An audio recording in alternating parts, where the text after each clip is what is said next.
What if I told you that the YouTube algorithm hasn't changed since 2013, and yet channels with millions of subscribers are dying? AI content farms are posting 400 views a day on Instagram. Creators with billion view legacies are pivoting, burning out, or starting over. This isn't just about content anymore. It's about who survives the second half of the creator economy. In this conversation, I sit down with Daryl Eves, one of the original YouTube strategists and the creative brain behind so many big creators we see today. We talk lazy content that actually works, how to revive dying channels, and why authenticity is beating out billion-dollar production companies. If you're a creator, this isn't just an interview, it's your playbook for what's coming next. The rules are changing. Let's talk about it. I want to talk about YouTube and things that are coming down the pipeline. Obviously, YouTube has shifted a lot in the last number of years with shorts and with all of the AI tech that they're putting into the back end of YouTube. Now we have the inspiration tab, and we've got all of these like different tools at our disposal that YouTube is creating. Multivariant thumbnail testing, all sorts of new tools that you've been on YouTube since the beginning. I've been on YouTube since 2009. I've seen a lot of changes in the last 16 years, and I'm sure you've seen even more. Where do you see YouTube going? Like, what are the things that we should be focusing on as creators moving into the second half of this decade? Yeah. So let me be clear. Since YouTube started, it has evolved, like you said, but there's a moment in time where it stopped evolving, and I want to kind of explain that. Yeah. So in 2012, YouTube figured out that they need to move away from a view-based algorithm and more move into an AI-based brain that really responds to a couple objectives. And so that test went through, and then in 2013, it was active on the platform. And then the heartbeat is what I call it. The heartbeat of YouTube has not changed since then. And basically, an AI is having an objective of predict what the viewer wants to watch and then keep them on the platform longer. That has not changed at all. So the more that you understand audiences, the easier it is. However, the way that people want to consume content has changed. And so there are other options, like you said. We had live streaming that was really big and still is big. And now we have vertical video that are shorts, but also that they're different lengths, and then vertical, live. So you have those types of components. And then keep in mind that YouTube's goal, we're not talking the AI's goal, but we're talking YouTube proper's goal, is to help advertisers get in front of the right viewers. It's helping creators get into the right viewers, see the right type of viewers. And it's like really trying to motivate them very, very specifically in that realm. And so they're trying to give creators, because the YouTube's not in the business of making content, but they want to be able to give the tools anymore, and the ability. What's that? I said they tried to make content for a minute. They did, and they realized, oh wait, we're really better at giving tools and the ability for creators to create content, and so that's what they're doing is like, their analytics is the best analytics on the internet when it comes to platform based, and then two, they're giving tool sets for creators to do that as well. So I think in the essence, YouTube's just doing what it always done, which is, hey, if we give the creators more tools and then get them in front of opportunities to be a better creator, that's going to help them create better content. And then two, advertisers are benefiting because of the system. And when that happens, YouTube makes more money in both ways, because like there's great content, advertisers are paired with that, and it goes from there. Now, the other caveat, and this is what most people don't understand, is they think YouTube's very small. Even to this day, they're like, "Oh, YouTube, what?" Yeah. And if you were to take all the platforms on in the world and say, okay, Netflix and Paramount Plus and HBO, YouTube's bigger than all of them. Okay. Now, the great thing about it, that's just YouTube. You bring YouTube TV into the mix, and you could put all of them combined, and you have YouTube and YouTube TV, and it's bigger than all of them. And so it's like, at the end of the day, this is where everybody's watching, especially the younger generation. But, I'm looking at the older generation now. They're buying TVs right now, and they don't have to do cable. They can just do YouTube TV, and they're good to go. And so that's that ecosystem that is continue to grow and getting more eyeballs. And then two, it's helping different type of content creators access new audiences. Yeah. So, one of the things that I've been researching, I've seen a lot of articles come up. Neil Mohan's been talking about the future of YouTube and how they're really putting a lot of effort into larger production type of content. They specifically said, I think the term Hollywood. They're trying to bring more Hollywood into YouTube from the creator standpoint. But we've also seen, in our agency and in the folks that we work with, we've seen a big pendulum swing back to very raw and authentic. You think like Sam Sulek and some of these other guys who have just kind of risen from nothing and are just very authentic, very good at connecting with the audience. What do you think is more important, the production or the authenticity, or are they not, are they? I think they're both important. It's just like where's the value prop, right? So the more produced that shows get, there's going to be a huge want and need for authenticity, and less produced, right? And so it's just like I just want something raw and real. Something uncut. It's not this fast paced, whatever energy where they're have budgets that are bigger than TV shows. Like I would say, no, I think there's an audience for both. And there's a craving for both.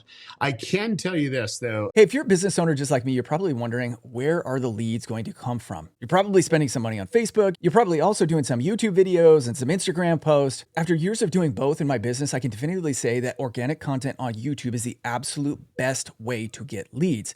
And the reason is because if you create content with the right strategy and you say the right things in your content, you can get views and you can get leads forever. One of the things that we do in every single one of our videos is use what's called a call to action. You guys are familiar with this term. Well, we have a couple dozen calls to actions that we use regularly in our content that keep leads flowing on autopilot. I get leads every single day from my YouTube videos. Some of these videos are years old and they're still driving leads. I have put all of my CTAs into this document. It's completely free. All you got to do is click right down here. I break down the psychology of why these CTAs work. And all you got to do is insert them into your scripts and you'll start to see more leads and more revenue. Click right here. All right, let's get back to it. Gen A, which is people that are being born right now, right into middle school, they don't like the heavy produced stuff. They just don't. They just don't. They'll check out. They might watch a Mr. Beast thing just to be in the end, but realistically, they just like the raw, uncut stuff. And then two, the younger Gen Z fit within that vein too. And the reason why is they're looking for authenticity, and they're like, "Oh, is this fake?" And so if it's live or in this raw, uncut, it's less likely to be fake from their point of view. And so I think generationally there's a demand, but also from an artistic point of view, it's like, I think Neil's correct. Like if we can get some bigger productions to come in, it's going to impact them in unique ways, and just marrying YouTube TV with YouTube in some unique ways and cross-pollinating can be very powerful, but there's going to always be the opposite looking for it. And I know you noticed this too. Vlogs are starting to come back. I mean, it went and did its thing, and now it's starting to come back. But it's these unedited vlogs. It's just like they just the boring grab it, done and go. It's like 2014. It's wild. Exactly. Yeah, exactly. It's wild. It's fascinating, Gen Alpha. I really feel like, with politics and with the Kardashian burnout and like all of these things that are like overly produced reality television show, Gen A is so good at spotting a phony. And so if you're going to be a phony, you actually have to own it. And that brings an element of authenticity to it as well. So it's like, be a phony, but then just acknowledge that you're being fake, and then Gen Alpha will like you. It's wild. Yeah, absolutely. Yeah, absolutely. And then it's interesting to hear you say that Gen Alpha will watch a Mr. Beast to stay in the end. It's like Mr. Beast, even though he's like 20, what is Jimmy, like 27, 28? He's a boomer now. I guess he's 28 this week. Yeah. So that's wild. That's wild. Artificial intelligence and content, I'm seeing a ton of people just kind of do this AI slop and create shorts that are all AI, long form content that are all AI. And some of these channels are exploding. What's going to happen with YouTube? Is YouTube ever going to kind of get a grasp on this and maybe tone that type of content down? Yeah, so this is a question that I hear a lot, and I will say YouTube will do what YouTube always have done. Yeah. Okay, which is there's going to be some type of apocalypse. Now, this AI apocalypse is them not like coming and killing us in our homes, thank goodness, but it's a course correction in where the dollars go. Yeah. Right? It's like what it could be suppression of viewership or whatever that may be, but it's happened over and over and over again. But what they want is to use AI as tools. If not, they wouldn't be creating tools for creators to do it, right? Yeah. It's like we want them to do it, but it's going to be about quality, not quantity. And right now, one of the biggest signs that YouTube has for AI creators is the upload and dump all your content and just pack it and then release it, and that will be a flag. That's gonna, like, they already see anything that you do on your account, they're seeing, and it's like, oh, we're looking for odd behavior. That's odd behavior when you're uploading 80 videos. Like, that's very odd behavior of actually releasing that. Unless you're WWE, they do 84 videos a day. Yeah. But it can create a specific flag, and then they'll have some type of rule that goes with that. And it might be just, oh, okay, we see it's this type of content. There's a high probability that it is and they have bots creating channels. They have bots creating content. It's like, okay, there's a high probability this is spam. And let's shut it down. And then two, sometimes it's duplicate content that could create multiple pages and stuff like that. So it might be duplicate content, and they'll ban that account, on YouTube and all Google. So I saw somebody was talking about, or there was somebody who created an Instagram reel about creating like 400 pieces of content, AI content every single day on Instagram, and releasing these. And something inevitably will go viral because of the way their algorithm works. So they get one or two videos, they get 1 million views when they dump 400 videos a day. And now they're pushing all that traffic over to product sales, which is really smart if you're in on it in the right time, but it's going to get destroyed like very quickly as soon as the platforms catch on. Yeah. There's only one terms of service that I know that is way open, and it's TikTok. Like, you can literally post the same thing over and over and over again, and they're okay with it. They're literally okay with it, right? But IG and the people at Meta, absolutely not. Yeah. Like, you're gonna get caught, and when you get caught, it's gonna, like, why would you want to do something that would destroy your business, like for just a hack, right? And that hack will last as long as they can plug that hole, and you might come up with a new hack, but why would you want to live like that? Being in scarcity mode. I'm gonna hack it, and then it's being destroyed. And I've seen too many people that had very great income and didn't treat it like a business. They basically were like, oh, I'm going to exploit this. And they did. And then their account gets shut down and they lose all income. Like, why would you want to do that? Yeah. Yeah. No. Okay. One thing that comes up quite a bit too in my circle, because I come from the family vlog space, right? We built our channel up to a decent amount of subscribers. We had some good views on our channel. And then when the adpocalypse hit 2017-ish, and the family channel, the whole entire market for 2 years was just like boop, boop, boop, boop, just stair step down. Yep. There are still people who are hanging on that I knew were creating content in 2017, 2019. They were full-timers making great income from it. And now their channels are kind of dying off. They've got 700, 800,000 subscribers.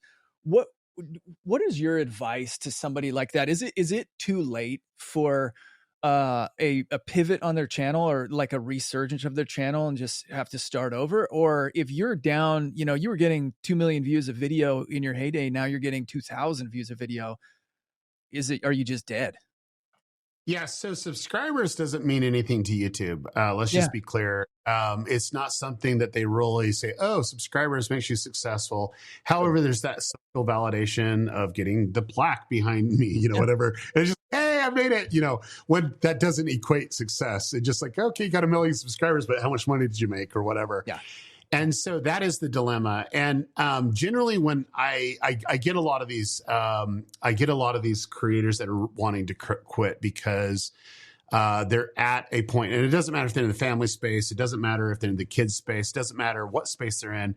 They just kind of plateau, and then they start, digressing, and they have the question: should I actually pivot?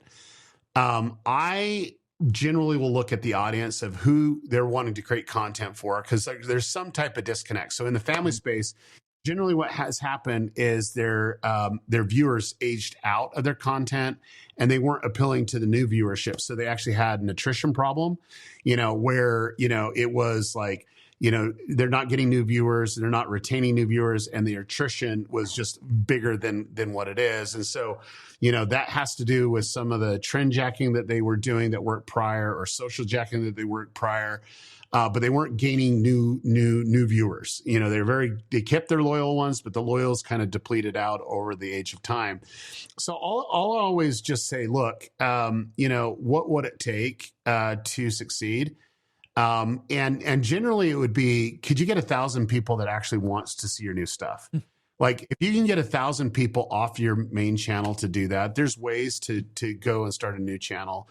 And roll from there. And for me, I get more of these type of content creators because they're really good at creating content. They just need to understand who they're creating content for, and then the content strategy. And there was like examples where they were able to pivot, examples where they needed to start a new YouTube channel. But at the end of the day, it's really, really honing and owning the strategy. So there's like a YouTuber that basically wanted to go do woodworking, but yet he was in the kids space.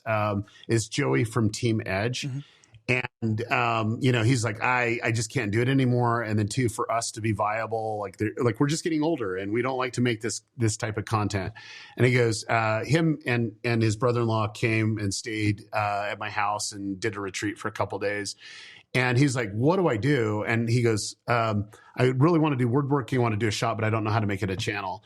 Well, here's the great thing about it is when you know how to make a content, title, thumbnail, and you know how to tell an amazing story, you can make amazing videos. In fact, he's only done 5 videos and he has 1.1 million subscribers. And one of his videos has 15 million views. But they're all like an hour long. Yeah. And I mean, and then 2, it's just like good ad breaks, it's really amazing storytelling, and he was able to activate it. And so, like, I believe once you understand those skills, you can do it again, but you have to be more intentional. Don't make the same mistakes you made before. Like, literally know who your audience is, what value that you're going to actually bring them, and then how you're going to be consistent. And it doesn't matter if you're only making 5 videos a year, you can make it on YouTube. Joey's proving that, right? You just have to make the right type of videos that's going to engage with the viewer and have them want to go deeper.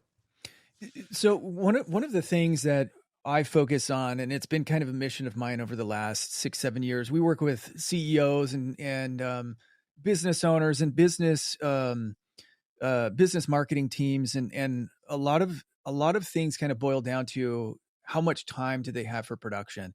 And I have created strategies that have built multi-million view videos from the strategies that we've produced, but those videos tend to take a lot longer to produce, and they have to be more unique. They have to have a different type of style that's sometimes maybe a little bit more bold, or just something that hasn't really been seen that's like new. My focus has been on how do we create lazy and effective content, content that doesn't take a lot of time but is super effective. What are some of your thoughts around that? How do you create lazy content that works? Well, first off, we've worked together on a couple of projects, and I think you're brilliant when it comes to this. I appreciate it. The first thing is, if the CEO/president of the company or whoever's doing it thinks that they can put it on somebody else's responsibility, they're totally mistaken. Yeah. They have to become a content creator. They can't give someone else that passion and say, hey, go figure it out. No, they need to have almost a sixth sense of anticipating what the viewer wants and wants to watch and wants to go deeper, and what the value prop is. So that's number one. There's not even a close second. And then 2, it would be, what like, how do you engage them so when they come on, you're hooking them and you're setting up, but then too, more importantly, what is the shareable moment?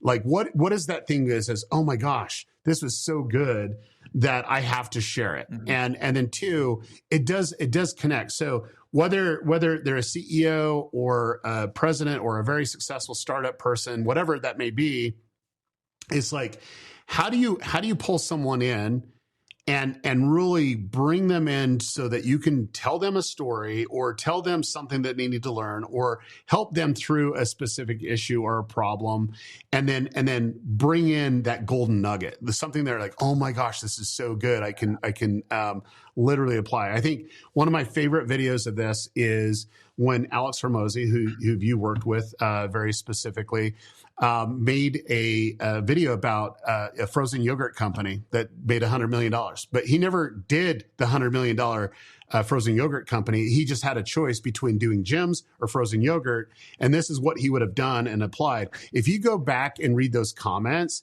people are like, oh my gosh, I can apply this. I never saw the depth that he would go through. And all he was doing was just like processing how he would treat that business if he was starting it today. Yeah. You know, and for me, it was probably one of the more powerful videos that he's made, because it literally amplified what his true goal is, which is with acquisition.com, you know, finding companies that they can acquire or build up and then sell and flip, you know, from there. It's great. And I think it's very harmonious with that. I think taking a two steps back on that, it's like when you read the comments, like people are like, oh my gosh, I never thought I would be watching a video like this, but have valuable information that can help me in my business that's not even related. Yeah. You know, because it's more about the thought process of, and it's just asking the right questions, but then two, really exposing areas that most people don't even think about. Yeah. And that's what he's a genius at, from my point of view. Yeah. Well, his wife's the genius. Let's be clear. His wife She is brilliant. smart, man. Layla She is so good. Seriously, they're like the 1-2 punch combinations, because like she is a savant when it comes to scaling. Like there's just no other, seriously, she is a savant when she comes to that. So yeah. I mean, and yeah, her tenacity and her grounding is just, yeah, it's phenomenal. She is just she's a remarkable woman. We're working with Russell Brunson again. We've worked with him in the past, and this time around, I mean, you're familiar with Russell and his strategy. And we had our conversation with him. I was like, dude, you're sitting on a multi-million-dollar vault of old books, and you're familiar with Reed Moon, right? You've seen Reed? Yeah, Reed's actually kind of related to my wife through marriage, but Reed's whole like unique value proposition is like, I'm going to show you these old books. And our whole approach with Russell now, because again, like Russell is a busy guy. He's got an hour a week to shoot. We're like, crack open the vault, show us books, talk about the principles you learned from these books, talk about how much these books have cost. And so my thought process behind people like this is like, okay, what is the most unique thing that you have that's different in the marketplace? What is your guilty pleasure? What is it that's like really interesting about you that no one else is like that? And we're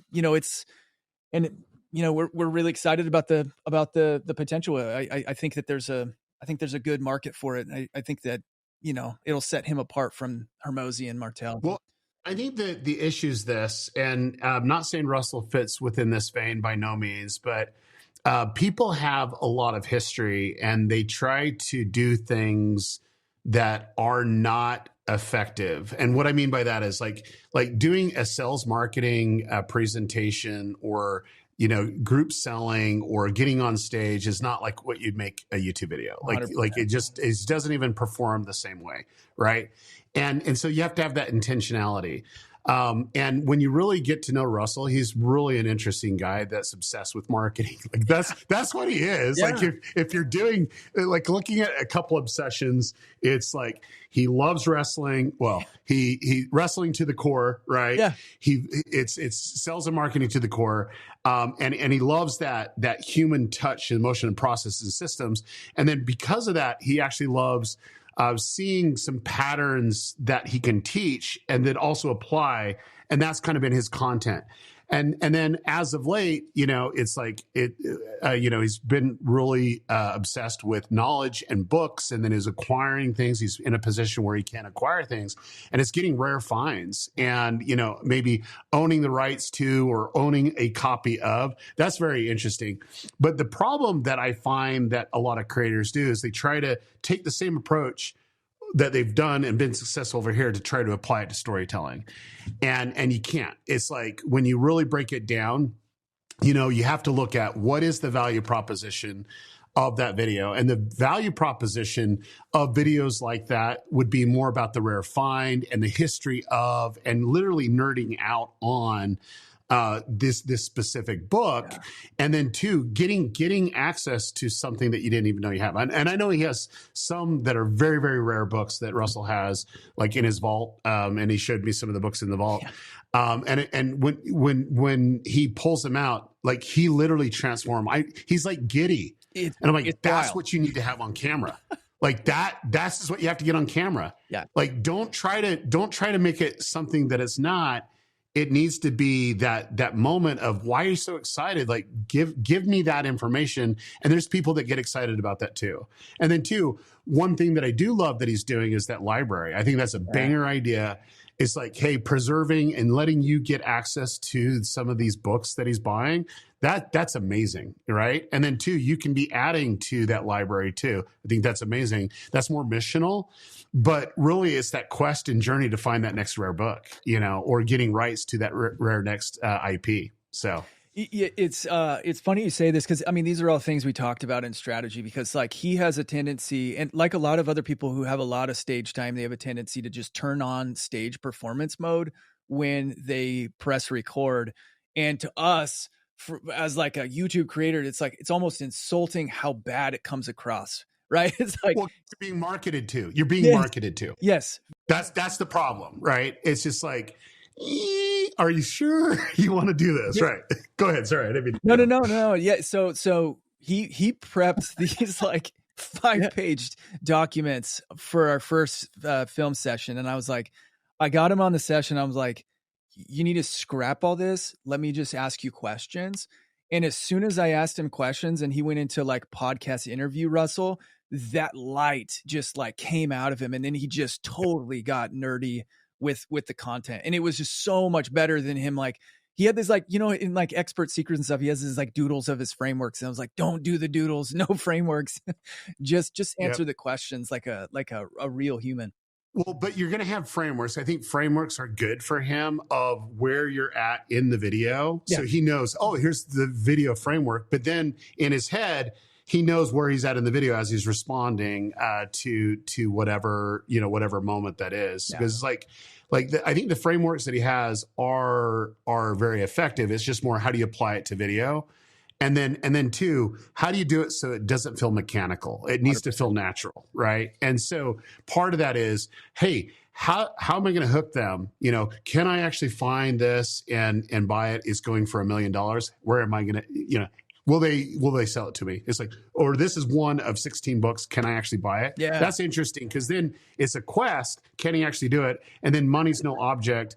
And then two, it's just like, well, money is an object, but I think the way that the story would be told is like he's going to do something or have access to something, to see if they'll do it. And can he get it lower than what it's being asked for, or can he get a deal? There's all these different things. Can he sweeten the pot by trading up, to get that book? I mean, there's several ways to do it. But once you do it, it's just like getting that rare find, mm-hmm. and then just letting the magic happen. How he'd normally react to getting it. And trust me, I've seen texts coming from him. He's like, check this out, man. It's like, get, these rare books that both of us are nerding out, because I love books too. But, at the end of the day, that is the quest. And then it's just more, how do you do it where I don't feel like I'm being talked at? I feel like I'm on the journey with him or talked to, that's kind of the big approach, and where it doesn't feel like, oh, okay, he's just trying to sell me on something. What's the gimmick? Instead of like, no, he really does enjoy this. And the whole reason is he wants to build that library and add another book to that library after every video. Yeah. Yeah, it's awesome. Yeah, it's awesome. He messaged the other day. He's like, "Yeah, I just acquired some new books." It was like $30,000 of books. I was like, "Oh man, that's awesome." Save it. We're gonna use that content. Um, hey, so we've talked about we've mentioned a couple names here. Obviously, you're in Utah. We talked about Reed Moon. We talked about Russell Brunson, all members of the Church of Jesus Christ of Latter-day Saints. You and I are both members of the Church of Jesus Christ of Latter-day Saints. Why is it that Mormons are good at video? Why is it that Mormons are good at YouTube? It's always been one of those things. It's like YouTube's full of or Utah is full of influencers. Yeah. What is it about it? Well, I think we got to go back in time a little bit. So our people, like my ancestors and probably some of your wife's ancestors, were persecuted, like from state to state. They wanted to kill us, So we just kind of moved and migrated until we got to Utah, Yeah. and so we had to become self-reliant. I think that's number one. We were always looking for opportunities to expand. And so, like, I think we're opportunity seekers by nature, of just because of the history.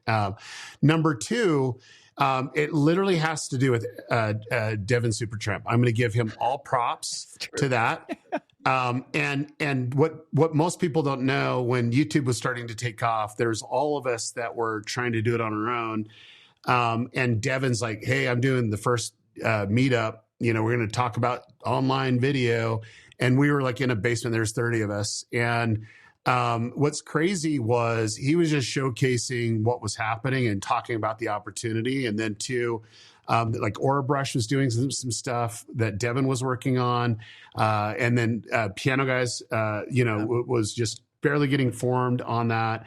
We had Travis Chambers there, Ricky Ray Butler. I mean, just like the OGs. And then we also had another, he was in Idaho, but Shay Carl, that was like popping off in the kids space and family space. And so you had a vast variety of, you want to do entertainment? Okay, great. You can do that. If you want to do family vlogging, okay, great. You can do it. You can make money in doing it. So it was like treating it as a money-making opportunity, and then just trying to figure it out. But I think the biggest thing is the willingness to share. And I've seen this from day one: willingness to share equipment, willingness to share data, willing to say, "Hey, this worked for me. Will it work for you?"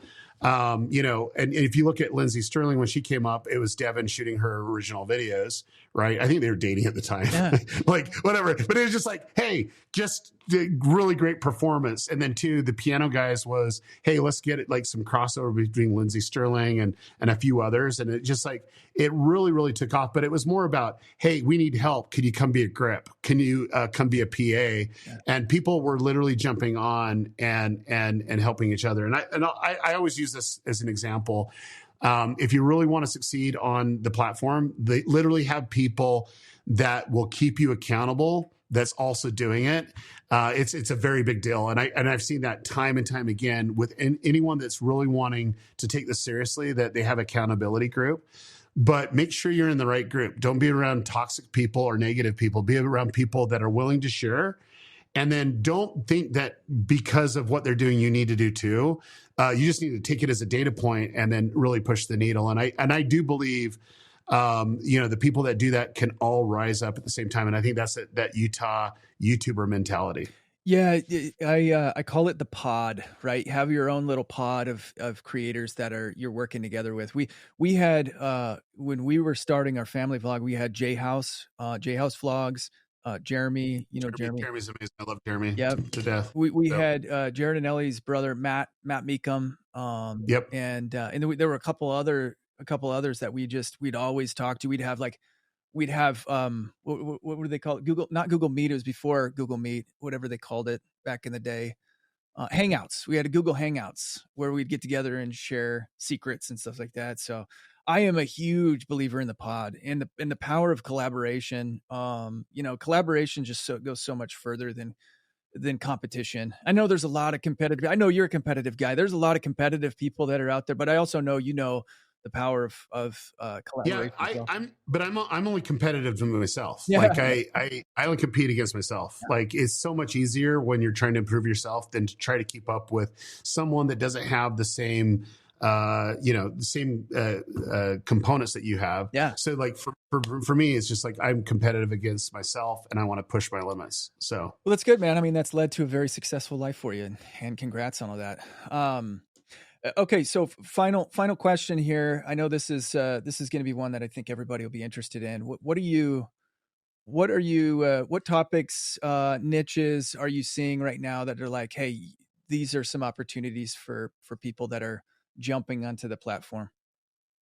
yeah, so I think any topic that you're passionate about is a valid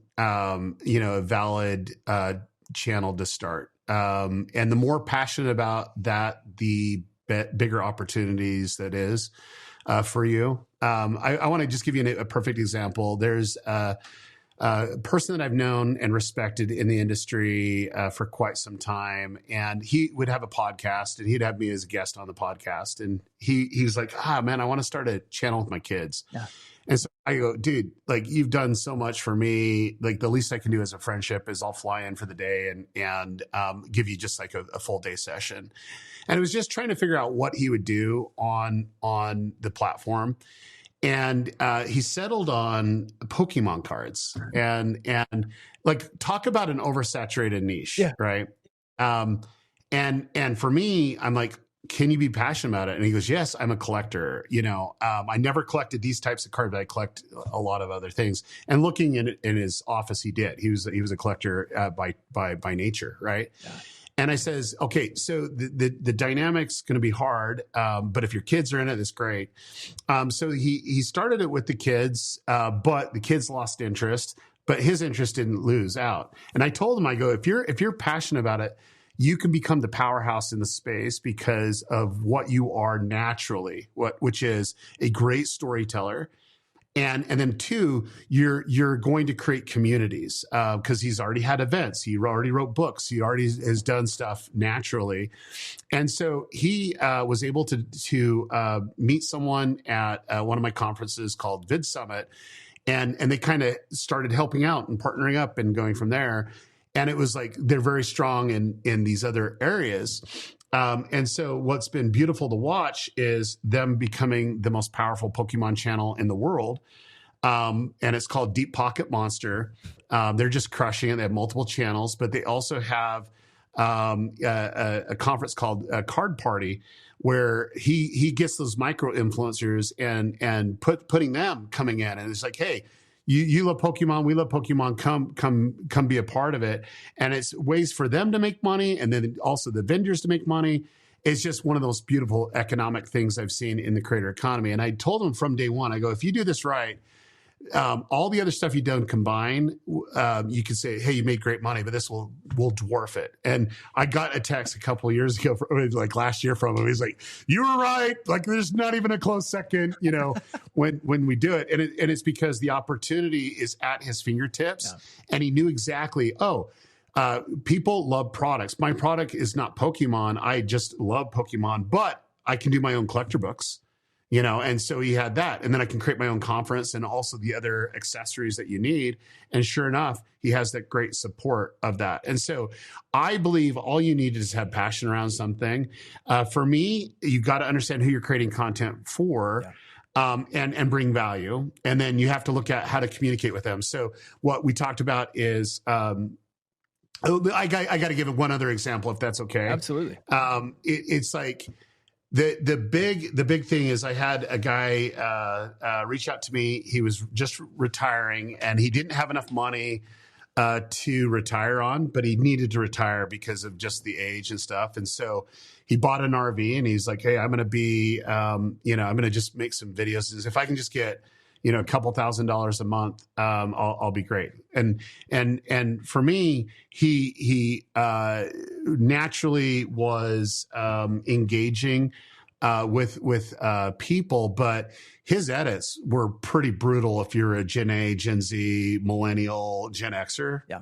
But for boomers, like it was like pure gold, right? Yeah. And so he came on, he learned the system, and I didn't know that he went in debt to work with me, to learn my system and stuff like that. I have a group coaching program. And I'm good if people want to invest that way. But man, this guy was like in dire straits. Like if I would have known that, I would have probably treated it differently. But for him going all in on it, it was beautiful to watch. And one of the most proud moments of my life, seriously, it is helping people become greater than what they think they can become. And all he wanted to do is make, $3,000 or $4,000 a month, consistently. He made $2.1 million last year.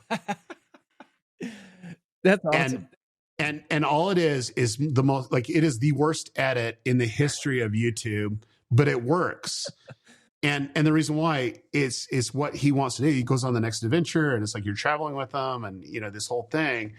But man, it's like his life is completely changed. And then too, his lifestyle hasn't changed. He's still in the RV, but he's just having fun. And he never thought he'd be, this last minute, hey, this is what we're able to do. But I'm like, if Colonel Sanders can create KFC in his 60s, you can too. You can be a YouTuber.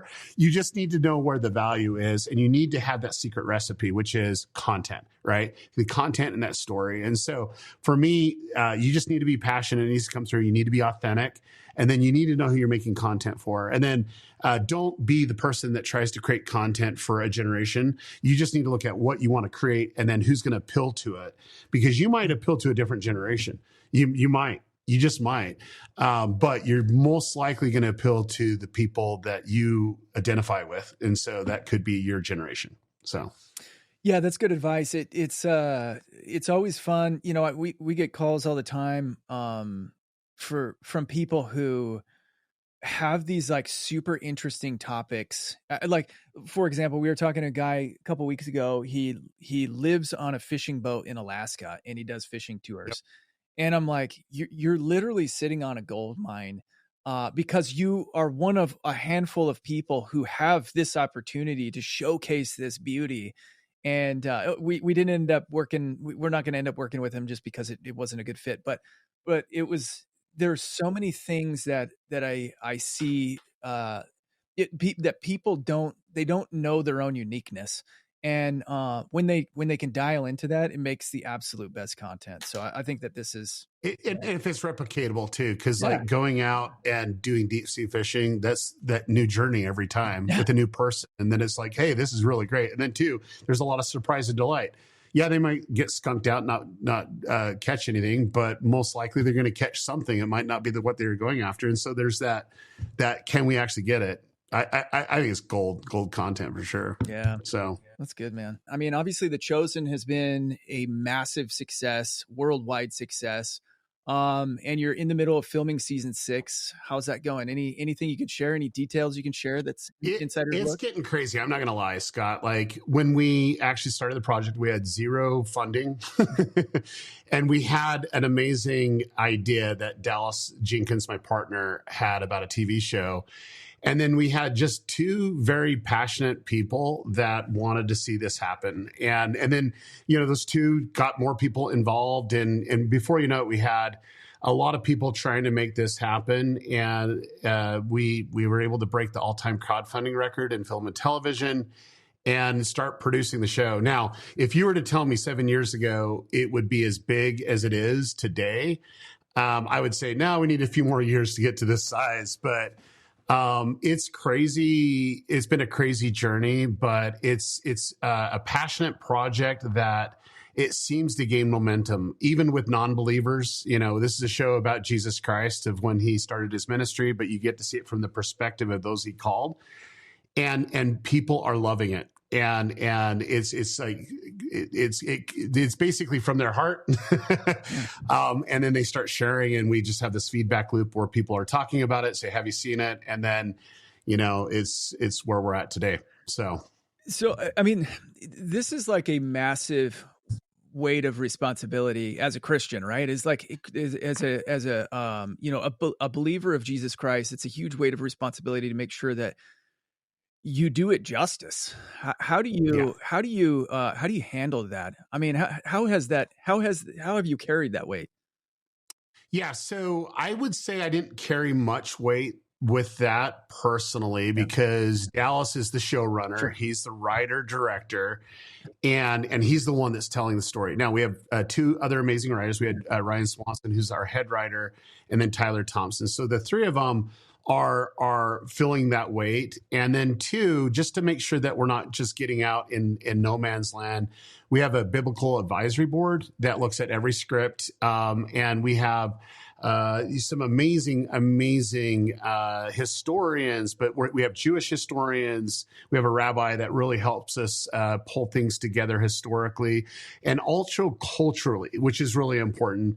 And then we have biblical scholars on the other two sides, as well as our rabbi that says, hey, you might want to consider this, or no, that's not necessarily what that would be. And so from ideation to a physical script, they're able to do it.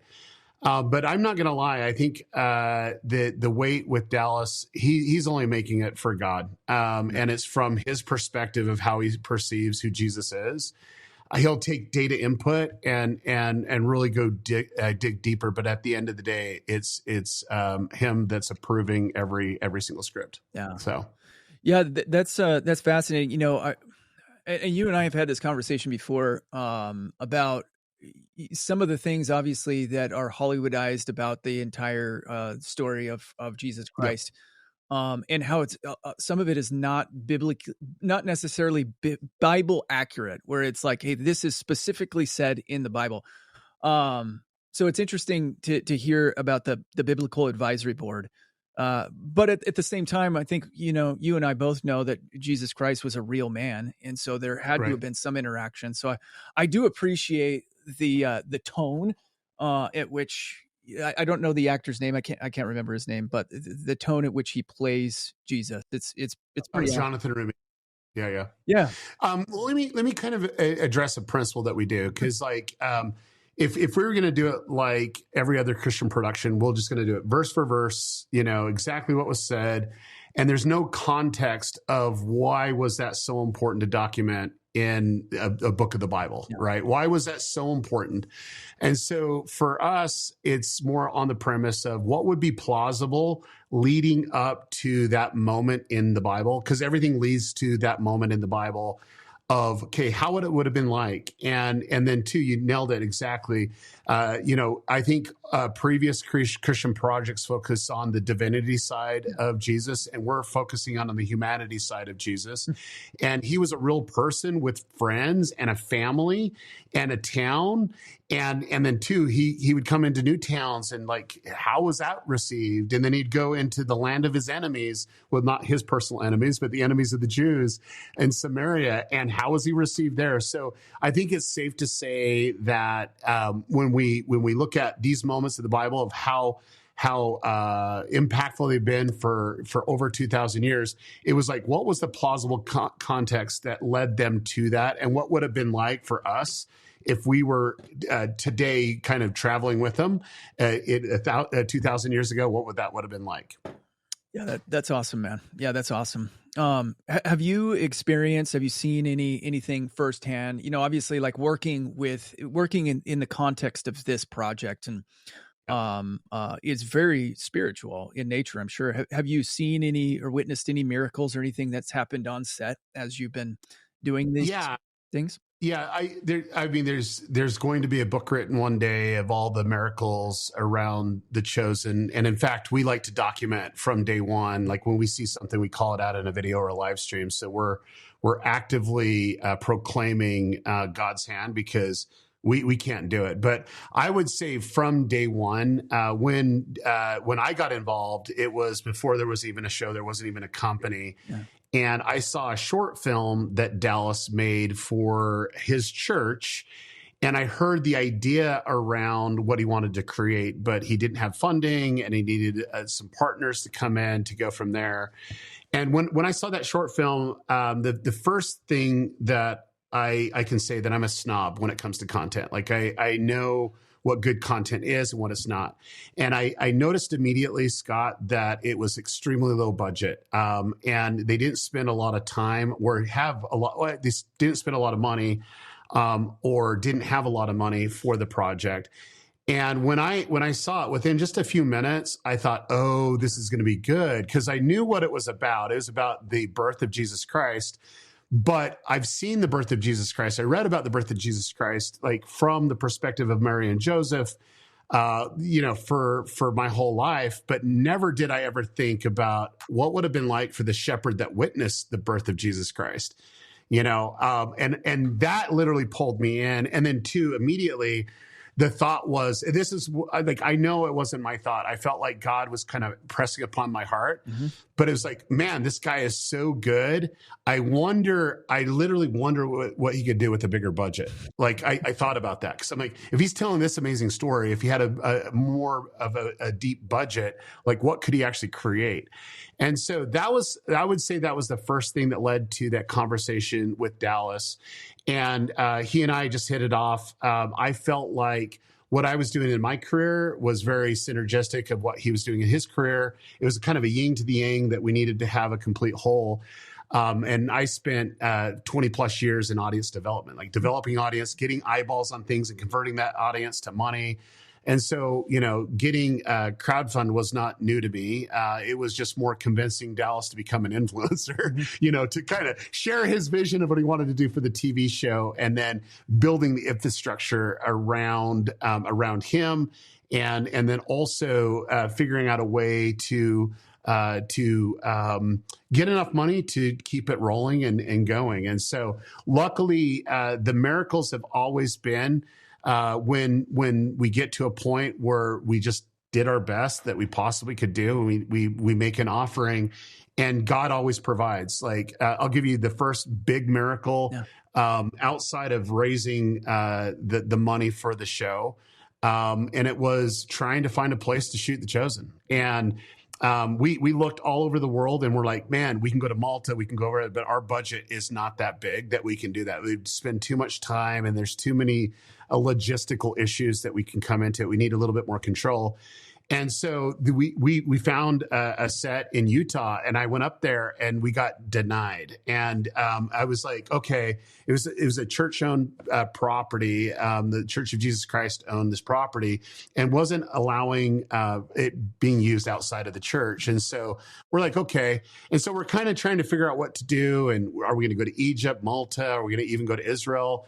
And I get this random text from Dallas that says, you'll never believe this, but there's actually Capernaum Village in Texas. Let's go check it out.